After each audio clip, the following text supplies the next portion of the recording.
At 1:17 in the morning, the ground beneath one of Spain's most beloved cities simply refused to stay still.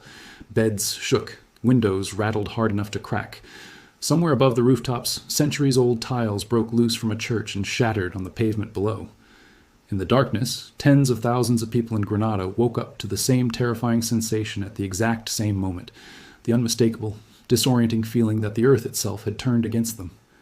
Nobody in that city expected this. Nobody was prepared for what would follow in the days after. This is the story of the earthquake swarm that struck Granada, Spain, in August of 2026, an event that began with a single powerful jolt and evolved into one of the most sustained and unsettling seismic episodes southern Spain has experienced in decades. It is a story about geology, about the fragile line between a tourist paradise and a disaster zone, and about a historic city built centuries ago on ground that was never as stable as anyone assumed. It started on a Friday night, sliding into Saturday, the 15th of August. Just after 1 in the morning local time, a magnitude 5 earthquake tore through the region south of Granada City. Its epicenter pinpointed near the small town of Alhendin, roughly 10 kilometers from the historic center. Because the quake was shallow, striking at a depth of only a few kilometers beneath the surface, its energy did not have far to travel before. Reaching homes, streets, and centuries-old buildings, shallow earthquakes behave very differently from deep ones. Even at moderate magnitudes, they can produce shaking intense enough to crack walls, topple loose masonry, and send people running into the streets in their pajamas, and that is precisely what happened. Residents described the experience in strikingly similar terms. The shaking did not feel gentle or distant. It felt as though the building itself was trying to twist apart. In the town of Vega, just outside the city, one woman told Spain's public broadcaster that the tremor was strong enough to wake her instantly from sleep, and that she and her family stayed home afterward, hearts pounding, unsure whether to venture back inside. Across the region, that same fear repeated itself in dozens of households. People stood outside in the dark, phones in hand, waiting to see if the shaking would return. By sunrise, the scale of the damage was becoming visible. Cracks spread across facades, ledges and decorative stonework, the kind that had survived decades or even centuries without issue, broke away from buildings and fell to the ground. At the San Miguel Bajo Church, one of Granada's Albaicin neighborhood landmarks, tiles cascaded from the roof, leaving a pile of shattered debris at the entrance where, only hours earlier, tourists had been admiring the very same architecture. Photographs from that morning show visitors pausing to photograph the wreckage, a strange collision between the city's role as a beloved travel destination and its new reality as a place recovering from a natural disaster. Remarkably, officials confirmed no deaths and no serious injuries from that first major quake. But the psychological impact was immediate and significant. Andalusian regional officials acknowledged the unusual scale of the event by pointing to history. The last earthquake of this magnitude to strike the region had occurred back in 1955, more than 70 years earlier.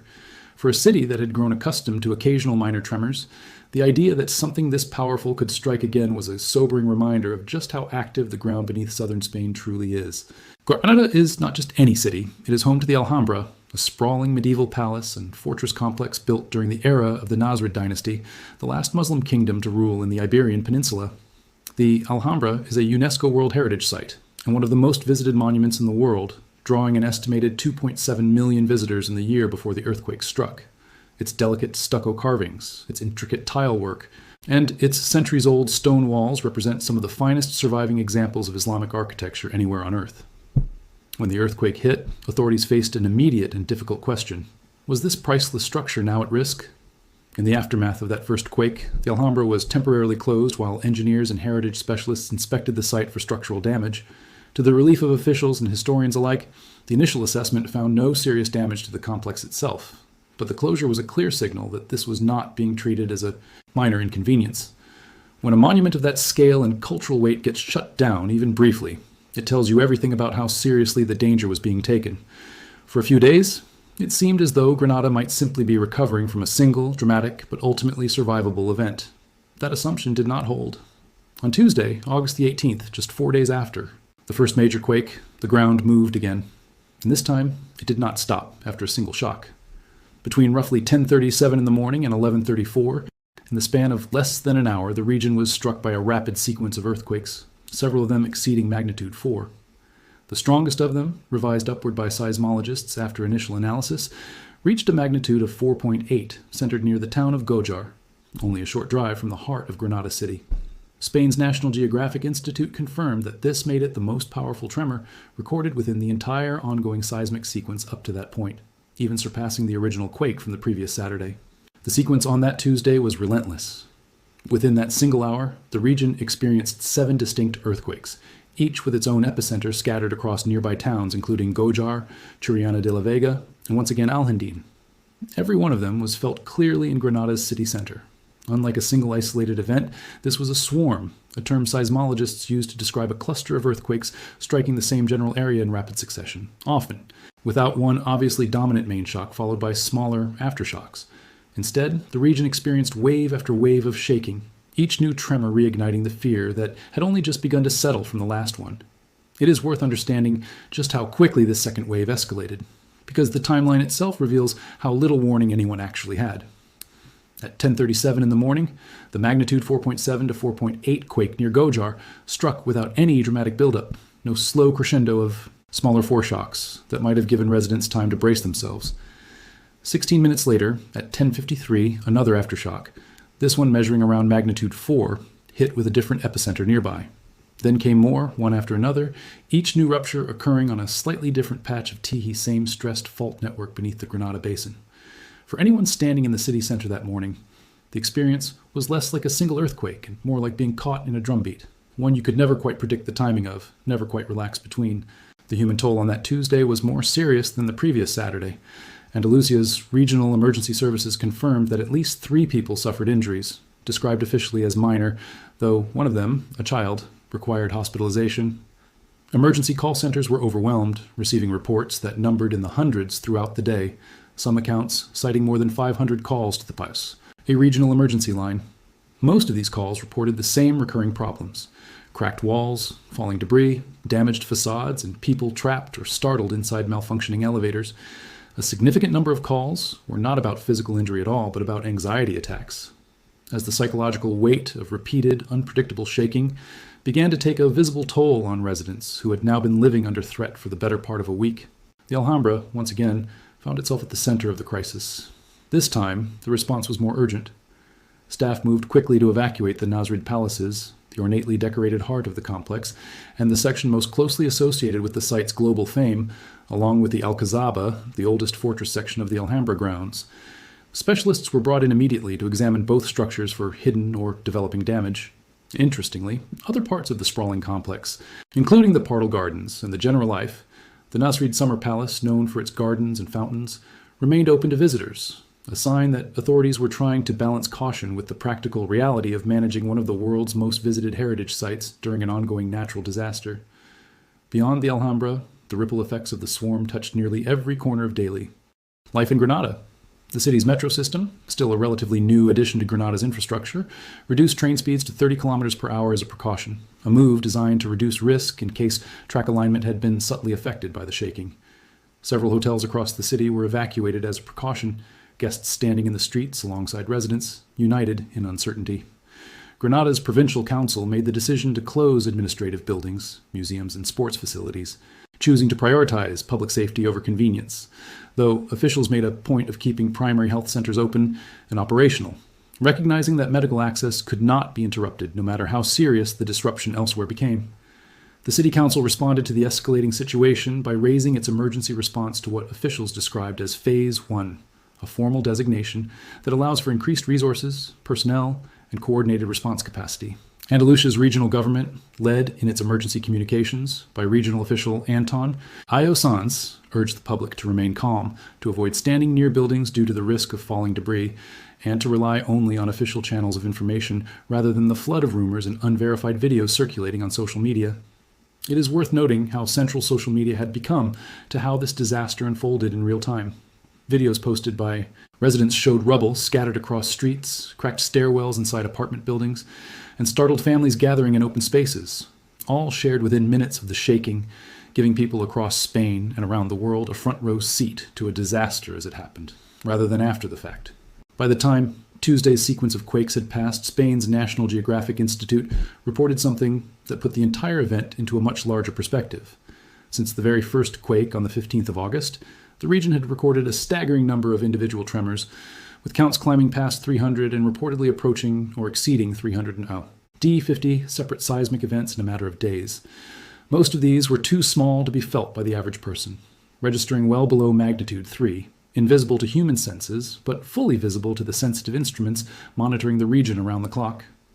But the sheer volume of activity told scientists something important. This was not a single fault slipping once and settling. This was an active, ongoing process, a fault system working through accumulated stress in a series of releases rather than one clean event. Then came Wednesday, August the 19th, the day the human cost of the swarm became impossible to ignore. Overnight and into the morning, the tremors continued. And in the town of Las Gabias, roughly 10 kilometers from Granada's city center, the cumulative damage from days of repeated shaking finally forced a dramatic decision. Cracks that had been steadily worsening in the walls of several apartment blocks reached a point where authorities determined the buildings could no longer be considered safe to occupy. 6 separate apartment blocks, containing a combined total of 371 individual homes, were ordered evacuated.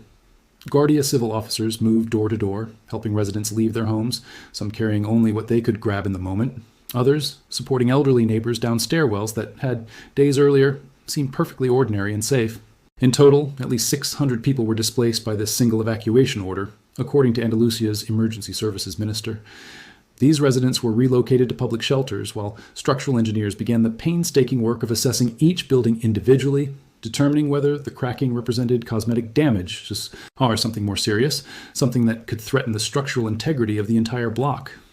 Officials were careful to frame the evacuation as precautionary rather than an indication of imminent collapse. There is no imminent danger, Regional Emergency Services Minister Antonio Sanz stated publicly, explaining that authorities were choosing caution over risk, opting to move people out first and evaluate second, rather than waiting for a worst-case scenario to unfold with families still inside. One detail that stood out to journalists covering the story on the ground was just how ordinary the moment of destruction looked before it happened. Interior photographs from damaged homes in Granada show kitchens and living rooms that look entirely unremarkable. A plate rack, a bookshelf, a television mounted on a wall, except for the long diagonal cracks running.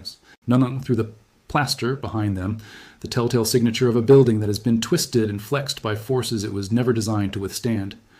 One resident, describing the scene to local media, spoke about the particular anguish felt by elderly neighbors and young children experiencing this kind of event for the very first time in their lives.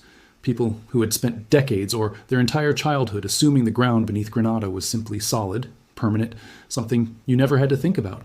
It is worth pausing here to understand why this particular string of earthquakes has been so much more disruptive than its magnitudes alone might suggest.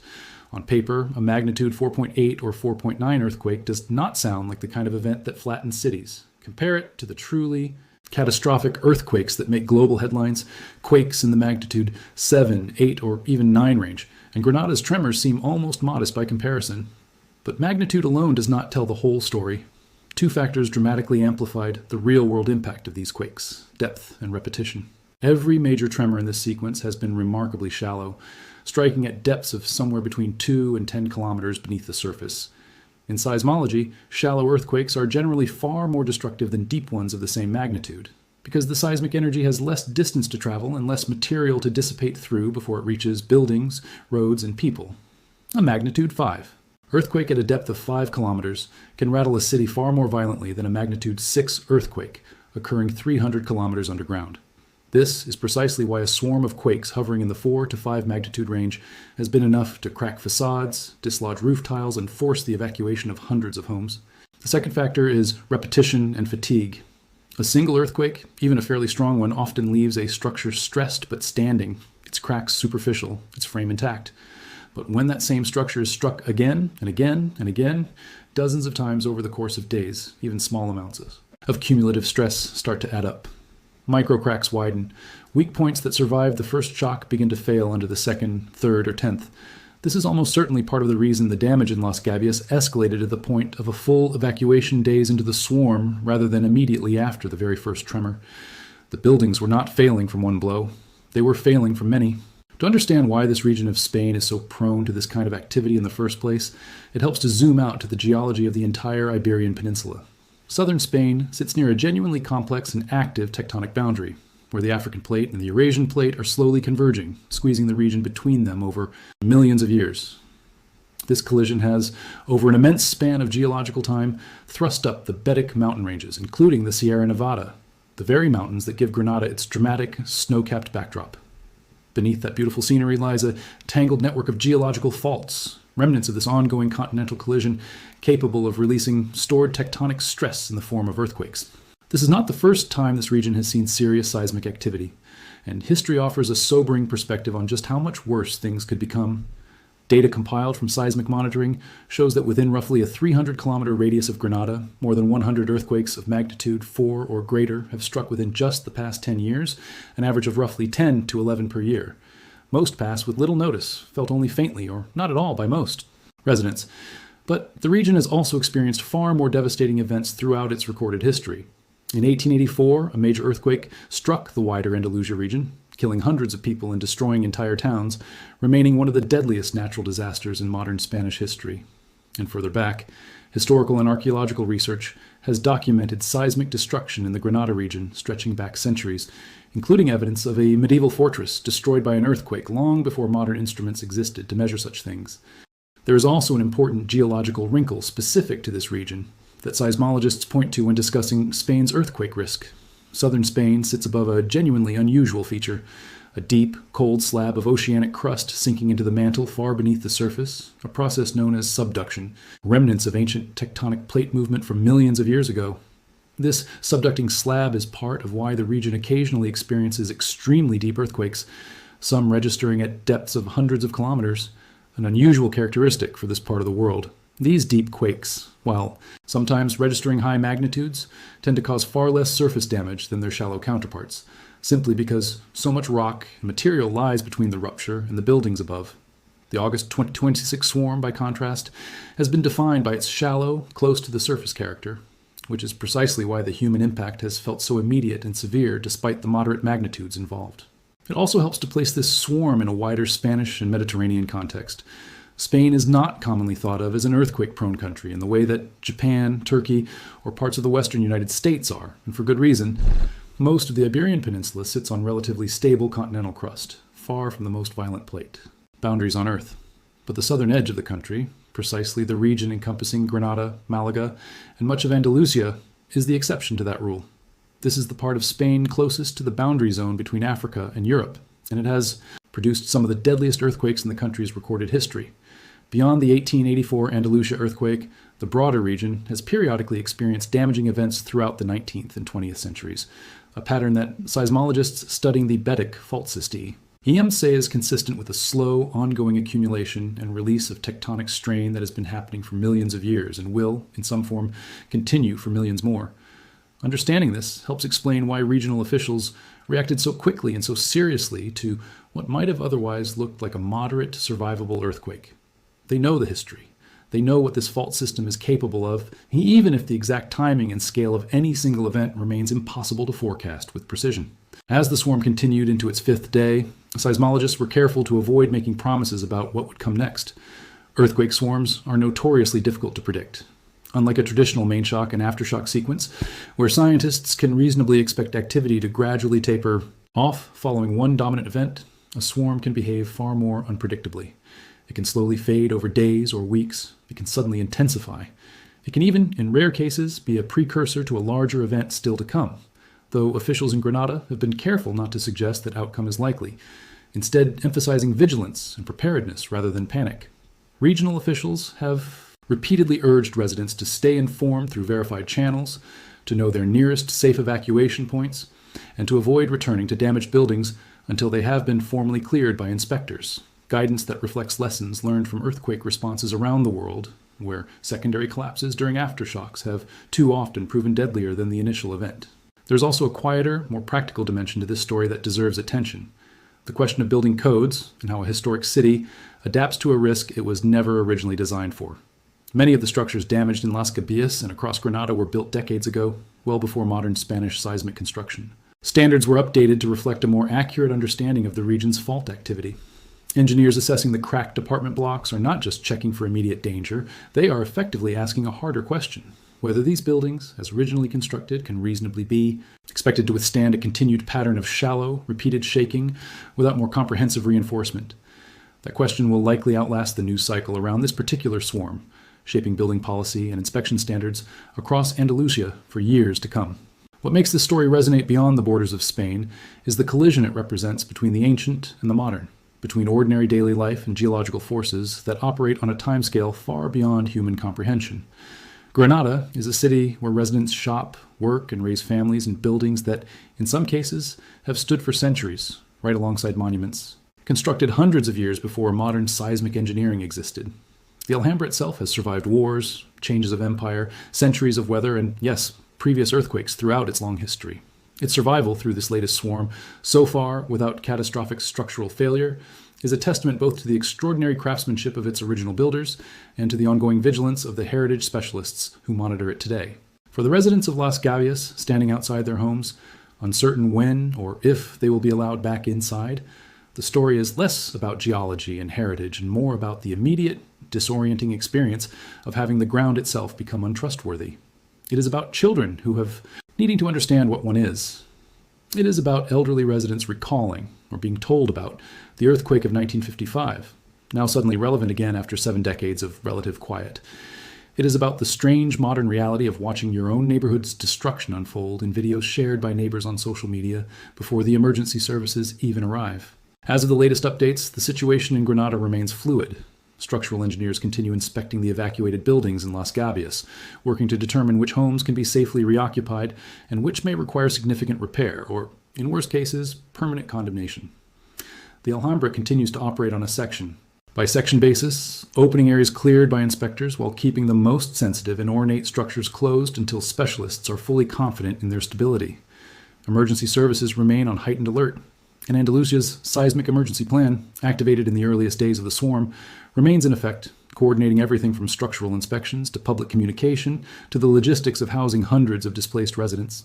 What began as a single dramatic jolt in the middle of an August night has evolved into a prolonged test of a historic city's resilience, its infrastructure, and its emergency systems.